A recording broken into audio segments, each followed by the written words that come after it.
Menteri Sekretaris Negara Prasetyo Hadi juga menyebut pemerintah telah mendiskusikan alternatif untuk membereskan beban utang kereta cepat Jakarta-Bandung atau WUSH.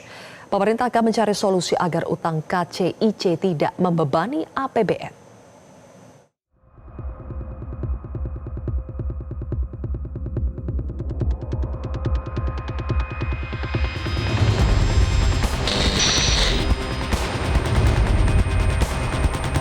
Moda transportasi kereta cepat WUSH memang menjadi alternatif mobilitas masyarakat dari Jakarta menuju Bandung maupun sebaliknya. Namun proyek ini menyisakan beban utang yang bunganya diperkirakan mencapai 2 triliun rupiah per tahun. Utang KCIC kian membengkak hingga menembus 116 triliun rupiah. Beban itu membuat PT Kereta Api Indonesia dan konsorsium BUMN yang terlibat kewalahan menanggung kerugian. Mensesnek Prasetyo Hadi menyebut sudah ada arahan Presiden Prabowo Subianto untuk mencari skema alternatif beban keuangan kereta cepat.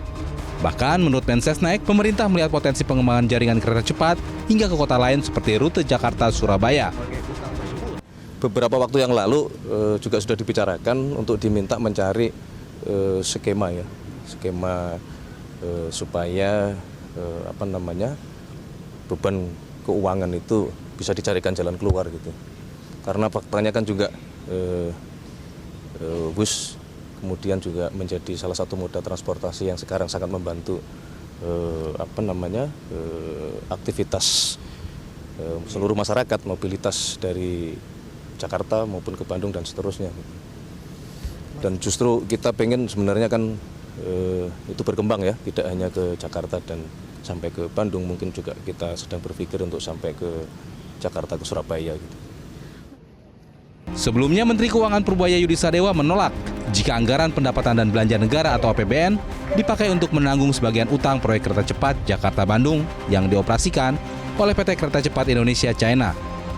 Ia menilai tanggung jawab pembayaran utang seharusnya ada pada Badan Pengelola Investasi Danantara yang menurutnya memiliki kapasitas keuangan dan sumber dividen sendiri yang mencapai 80 triliun rupiah per tahun. Tapi kalau ini kan kayak sisi di bawah Danantara kan ya. Kalau di bawah Danantara kan mereka udah punya manajemen sendiri, udah punya dividen sendiri yang rata-rata setahun bisa 80 triliun atau lebih. Harusnya mereka manage dari situ, jangan ke kita lagi. Karena kan kalau enggak ya semuanya ke kita lagi, termasuk dividennya. Jadi ini kan mau dipisahin swasta sama government. Ya jangan kalau enak swasta, kalau nggak enak government. Saya pikir begitu ya Pak. Pengamat ekonomi dari Universitas Muhammadiyah Bengkulu, Surya Fandiantara, mendukung langkah Menteri Keuangan yang menolak penggunaan APBN untuk menyelesaikan utang kereta cepat. Danantara diharapkan bisa menyelesaikannya secara internal, salah satunya dengan penambahan masa tenor pembayaran hutang. Berbicara KCIC, terus berbicara program yang lainnya juga, ada program MBG, terus ada program ketahanan pangan, begitu kan, terus juga tadi memajukan perekonomian daerah dengan cara tidak memangkas transfer dana pusat ke daerah. Nah, ini kan program-program yang menurut saya lebih prioritas yang seharusnya menjadi utama gitu ya, lebih diutamakan oleh Kementerian Keuangan dalam hal ini negara dibandingkan menyelesaikan permasalahan KCIC yang kemudian juga sebenarnya masih ada opsi lain untuk menyelesaikan permasalahan ini. Menurut saya ya, hemat saya, seharusnya solusi yang ditawarkan oleh Danantara itu adalah mengambil alih hutang tersebut, begitu. Lalu kemudian memberikan tenor yang lebih panjang bagi KCIC Danantara sehingga beban yang dibebankan kepada KCIC itu jauh lebih ringan.